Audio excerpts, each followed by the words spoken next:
அறிவொன்னுமில்லாத ஆய்க்குலத்து உந்தன்னை பிறவி பெருந்தனை புண்ணியம் யாமுடையோம் குறை ஒன்னுமில்லாத கோவிந்தா உந்தன்னோடு உறவே நமக்கிங்கொழிக்க ஒழியாது அறியாத பிள்ளைகளோம் அன்பினால் உந்தன்னை சிறுவேரடைத்தனவும் சிறியருளாதே இறைவா நீதாராய் பறை ஏலோர் எம்பாவாய். இது ஆண்டாளுடைய திருப்பாவையில் 28வது பாசுரம். ஆண்டாள் கண்ணனுடைய திருவடிகளிலே சரணாகதியை புரிவது இந்த பாசுரத்திலே. கறவகள் பின் சென்று காணம் சேர்ந்து உண்போம், நாங்கள்லாம் கறவ மாடுகளுக்கு பின்னே செல்வோம், காட்டை அடைவோம், கொண்டு போயிருக்கிற சாப்பாட்டை வச்சிருந்து சாப்பிடுவோம், இதை தவிர வேறு புண்ணியம் எங்களிடத்தில் கிடையாது. ஆண்டாள் இப்படி வெளிப்படையா பேசிக்கிறதுக்கு என்ன காரணம் தெரியுமா? நமக்கு உன் திருவடிகள் வேணும், நமக்கு மோட்சம் வேணும், தொண்டு புரியும் பேரு வேணும் என்று ஆண்டாள் வேண்டினாள். கண்ணன் பதிலுக்கு கேட்கிறார், அதுக்கு உங்களிடத்துல என்ன இருக்கு? எப்பேற்பட்ட ரிஷிகள்லாம் கர்மயோகம் பண்ணிருக்கா, ஞான யோகம் பண்ணிருக்கா, பக்தி யோகம் பண்ணிருக்கார்கள். அப்பேற்பட்டதுல நீங்க ஏதானு பண்ணிருக்கீங்களா? பல ஆண்டுகள் பல பிறவிகள்ல பக்திய பண்ணிட்டே இருந்து விடாம பக்தி முக்தினாத்தானே மோட்சம் கிடைக்கும். நீங்களா இப்ப மோட்சம் வேணும் தொண்டு வேணும்னு கேட்கிறீங்களே, கர்மயோகம் ஞான யோகம் பக்தி யோகம் உங்க இடத்துல இருக்கா என்று கண்ணன் கேட்டார். ஆண்டாள் பதில் சொல்றா, இதெல்லாம் ஒண்ணுமே எங்க இடத்துல கிடையாது. ஏதோ கறவ மாடுகளுக்கு பின்னாடி போவோம், கொண்டு போனதை வச்சிருந்து சாப்பிடுவோம், பசித்தா உண்போம், வேர்த்தா குளிப்போம், தூக்கம் வந்ததுன்னா தூங்கிப்படுவோம். இதை தவிர எங்களுக்கு வேறொரு புண்ணியம் தெரியாது. கறவள் பின் சென்னு காணம் சேர்ந்து உண்போம், அறிவொன்றுமில்லாத ஐக்குலத்து. அறிவில்லை, அறிவொன்றில்லை, அறிவொன்றும் இல்லை. மூணு எதுக்கு பிரிக்கிறப்போ? அறிவொன்றும் இல்லாதன்னு சொல்லும் போது அறிவில்லாத, அறிவொன்றில்லாத, அறிவொன்றும் இல்லாத மூணா பிரிச்சுக்கலாம் இல்லையோ? அப்படின்னா கர்மயோகமும் இல்லை, ஞான யோகமும் இல்லை, பக்தி யோகமும் இல்லை. இந்த மூணு நம்ம இடத்துல எதிர்பார்க்காதே. பின்ன உங்களிடத்துல என்னதான் உண்டுன்னா, ஆய்க்குலத்து நாங்கள்லாம் சிறுமியரோம், எங்க இடத்துல எந்த நன்மையும் கிடையாது, நாங்க அறிவொன்றும் இல்லாதவர்கள். எப்ப உங்க இடத்துல அறிவில்லையோ, எப்ப உங்க இடத்துல பக்தி இல்லையோ, அப்ப நானும் ஒண்ணும் கொடுக்க முடியாது அப்படின்னு கண்ணன் மறுக்கிறார். தகுதியற்றவர்களுக்கு நான் கொடுக்கறது இல்லை என்று கண்ணன் கோபமா சொன்னார்.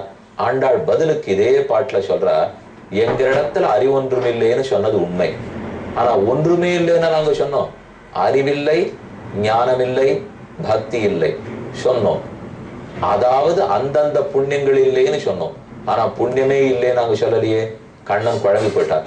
இப்பதானே எந்த புண்ணியமும் இல்லைன்னு சொன்னீர், இப்ப புண்ணியம் இருக்குங்கிறீரே, எது உங்க புண்ணியம்னா? நாங்களாக முயற்சி எடுத்து எங்கள் பிரயத்தனத்தால சம்பாதித்த புண்ணியம் இல்லை, அதைத்தான் சொன்னோம். அப்ப எங்க முயற்சியில சம்பாதிச்ச புண்ணியம் ஒரு துளி கூட எங்களிடத்துல கிடையாது. பின்ன என்ன உண்டுன்னா, நீயே புண்ணியமா எங்களுக்கு நடுவுல வந்து பிறந்திருக்கியே, நாங்க தேடின்னு போகல புண்ணியத்தை. ஆனா உந்தன்னை பிறவி பெருந்தனை புண்ணியம் யாமுடையோம், எங்களுக்கு புண்ணியம் இருக்கு, நாங்கள் முயற்சித்த புண்ணியம் இல்லை. ஆனா எங்களை தேடி வந்து பிறந்த புண்ணியம் இருக்கே, இந்த புண்ணியத்தை நாங்கள் பட்டினி கிடந்து சம்பாதிக்கவில்லை. சாதாரணமா உலகத்துல புண்ணியம் சம்பாதிக்கணும்னா விரதம் இருங்கோ, இங்கங்க பட்னி இருங்கோ, உபவாசம், ரொம்ப உடம்ப மெலிஷாக்கிக்கணும், அப்படி இருந்து தர்மத்தை சம்பாதிக்கணும், புண்ணியத்தை சம்பாதிக்கணும் இல்லையோ? ஆனா ஆண்டாள் இங்க ஆனந்தமா சொல்லிக்கிறா, இங்க நாங்க ஒண்ணும் பட்னி கிடந்த சம்பாதிச்ச புண்ணியம் இல்லை, எங்க இடத்துல தயிரும் பாலும் வெண்ணையும் சாப்பிட்டு சாப்பிட்டு வளர்ந்த புண்ணியம். சாதாரணமா லோகத்துல புண்ணியம்னா தயிரையும் பாலையும் கொடுத்து ஹோமம் பண்ணோம்னா புண்ணியம் கிடைக்கும். இல்ல தயிர் பால் நெய் எல்லா வஸ்துக்கள் போக பொருட்களையும் துறந்து பட்டி கடந்தோம்னா புண்ணியம் கிடைக்கும். ஆனா இங்க ஆச்சரியம் என்ன பார்த்தீங்களா? நாங்க எந்த யாக யஜ்யமும் பண்ணல, நாங்க பட்டினியும் கிடக்கல. ஆனா எங்கள்கிட்ட தயிரும் பாலையும் வெண்ணையும் வாங்கி வாங்கி சாப்பிட்டுட்டே ஒரு புண்ணியம் எவ்வளவு பருமனா வளர்ந்துருக்கு பத்தியோ. யாருன்னு கேட்டார் கண்ணன். இந்த புண்ணியத்தை அடையாளம் காட்டுங்கோள்னா நீதான், உன்னை பத்தி தான் எவ்வளவு நேரம் பேசிட்டு இருக்கோம். எங்கள்கிட்ட தயிரும் பாலையும் வாங்கி சாப்பிட்டு எங்களுக்கு நடுவில் அதை சாப்பிடறதுக்குனே வந்து பிறந்திருக்கிறாய். உந்தன்னை பிறவி பெருந்தனை புண்ணியம் யாம் உடையோம், நாங்கள் சம்பாதித்தோம் அல்ல, நாங்கள் முயற்சித்து பெற்றோம் அல்ல, யாம் உடையோம், எங்களை தேடின்னு தான் வந்திருக்கு. நான் உன்னை தேடின்னு வர்றதை காட்டிலும் நீ எங்களை தேடின்னு வர்றது எவ்வளவு சிறப்பு. உந்தன்னை பிறவி பெருந்தனை புண்ணியம் யாமுடையோம், குறை ஒன்றுமில்லாத கோவிந்தா, நாங்கள் அறிவொன்றுமில்லாத ஐக்குலம், நீயோ குறை ஒன்றுமில்லாத கோவிந்தன். உன் நிறைவே எங்கள்கிட்ட கொடுத்துறேன், அப்ப நாங்களும் நிறைவானவர்கள் ஆயிடுவோம் இல்லையோ? ஒருத்தர் பணக்காரர், ஒருத்தர் ஏழை, இவர் சொத்துல பாதி அவருக்கு எழுதி வச்சா அவரும் சமமான பணக்காரர் ஆயிட மாட்டாரா?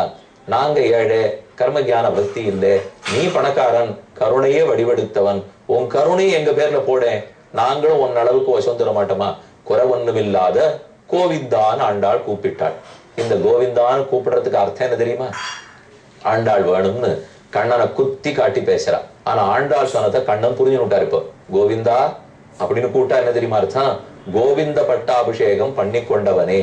கோவிந்த குண்டம்னு சொன்னேனே, அந்த இடத்துல ஒரு விதமான பறவைகள் இன்னைக்கு இருக்கு. கோவர்தனத்தை வலம் வரும்.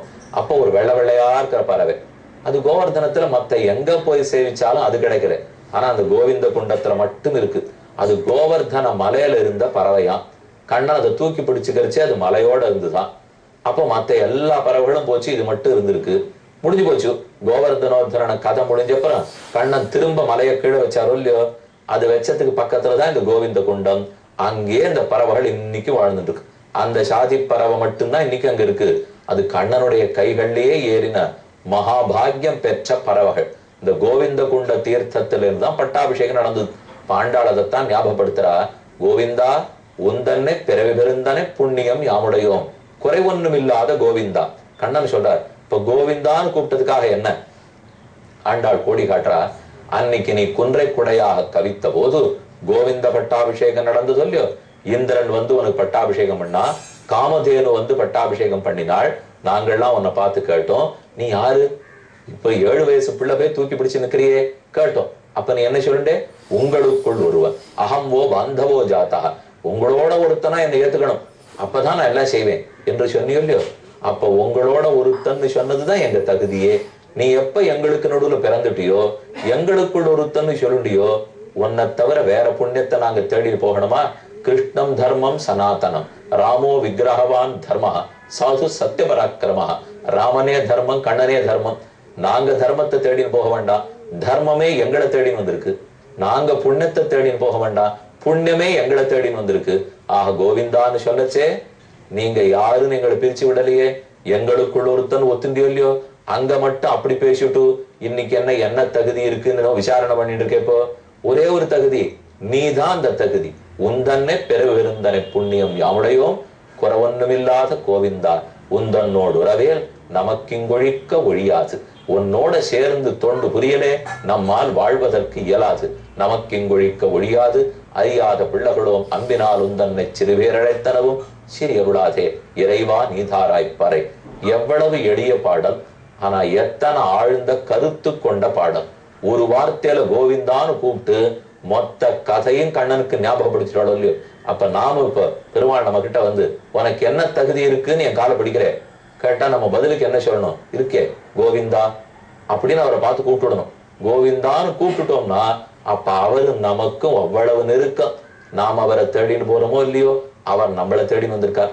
இன்னைக்கு அதனாலதான் கோவிந்த நாமத்தை சொல்லிட்டேதான் திருமலை படிக்கட்டே ஏறுறோம். 7 மலைக்கு மேல சீனிவாச பெருமாள் இருக்கிறார். கோவிந்த கோவிந்த கோவிந்த, எத்தனை சத்தம்! யார பார்த்தாலும் கோவிந்தா கோவிந்தா கோவிந்தான்னு கூப்பிடுறாள். என்ன எல்லாம் அந்த ஆண்டாள் அன்னைக்கு ஒண்ணு சொல்லி கொடுத்தது. கோவிந்தான்னு சொல்லிட்டானே பெருமாள் உடனே கலங்கி போய், ஓஹோ நாம இவாளை விட்டு கொடுத்துடக்கூடாது, எப்ப கோவிந்தான்னு சொல்றாளோ நம்மளை இடிச்சு சொல்றான்னு அர்த்தம். இவர்களுக்குள் ஒருத்தன்னு சொல்றா, இந்த அப்படி மோட்சம் அப்படின்னு பெருமாள் நமக்கு உடனே கொடுத்து வரான். அப்ப அந்த கோவிந்த நாமம் எவ்வளவு ஏற்றம் படைத்தது. சீனிவாச பெருமாள் நெத்தியில போட்டு இருக்காரே, அந்த பட்ட நாமத்தை உனக்கும் போட்டுட்டானா? யாரானு ஏமாத்துட்டாள்னு சொன்னா உனக்கும் பட்ட நாமம் தானா? அப்ப அவர் நெத்தியில போட்டு இருக்கிறது இந்த திருவன்காப்பு ஏமாற்ற அல்ல, அது பெருமானுடைய திருவடிகள், இணைத்தாமரை அடிகள். அந்த 2 திருவடியை ஞாபகப்படுத்திக்கிறதுக்கு தான் அவர்கள் திருவன்காப்பு போட்டு இருக்கா.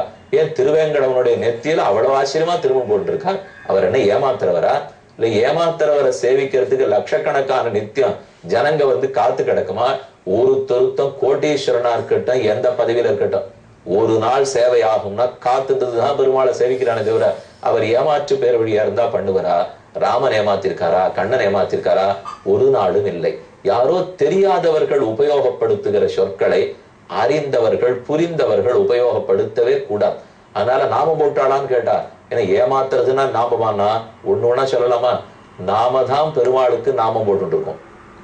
ஏன் இப்படி சொல்றோம்னா, நாம அவரை நன்னா ஏமாத்திட்டு இருக்கோம்.